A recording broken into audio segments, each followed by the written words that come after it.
नमस्कार, मी राजकुमार गोपने आणि आपण पाहतात नमस्ते महाराष्ट्र यूट्यूब चॅनल। एक धक्कादायक बातमी येत आहे लातूर जिल्ह्यामधून। एका चिमुरड्या मुलीला, आपल्या 4 वर्षाच्या मुलीला तिच्या स्वतःच्या वडिलांनी संपवण्याचा प्रकार, धक्कादायक आणि हृदयद्रावक प्रकार घडलेला आहे। याबाबत अधिक माहिती अशी की 4 वर्षाच्या एका मुलीने आपल्या वडिलांकडे चॉकलेटसाठी हट्ट धरला। हे तिचे वडील खरं तर व्यसनाधीन होते आणि यावेळी त्या मुलीची आई हे बाहेर गेली होती आणि या नराधमाने खरं तर या मुलीने चॉकलेटचा हट्ट धरल्यानंतर त्या मुलीला आपल्या पत्नीच्या साडीने तिचा गळा ओळून तिचा जीव जाईपर्यंत या ठिकाणी तिला संपवण्याचा प्रकार घडलेला आहे।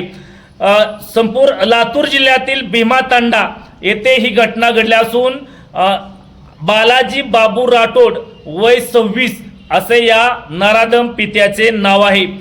यानंतर ज्यावेळेस त्या मुलीची आई घरी आली, तिला हा प्रकार समजल्यानंतर तिने तात्काळ उदगीर पोलीस स्टेशन गाठले आणि आपल्या पतीच्या विरोधात तक्रार दिली। यानंतर उदगीर पोलीस स्टेशनचे पोलीस अधिकारी कर्मचारी तात्काळ घटनास्थळी आले। यावेळेस हा नराधम बालाजी राठोड हा पळून जात असताना तात्काळ पोलिसांनी त्याला पकडले आणि त्याच्यावरती गुन्हा दाखल करून त्याला अटक करण्यात आलेली आहे। आपण जर आमच्या नमस्ते महाराष्ट्र यूट्यूब चॅनलवरती पहिल्यांदा असाल तर आमचे नमस्ते महाराष्ट्र यूट्यूब चॅनल आपण सबस्क्राईब करा, बेल आयकॉन दाबा, जेणेकरून आमचे नवनवीन व्हिडिओ लवकरात लवकर थेट तुमच्यापर्यंत पोहोचतील। व्हिडिओ आवडल्यास लाईक आणि शेअर करा। आजच्या व्हिडिओमध्ये इथेच थांबूया, पुन्हा भेटूया नवीन व्हिडिओमध्ये। तोपर्यंत धन्यवाद।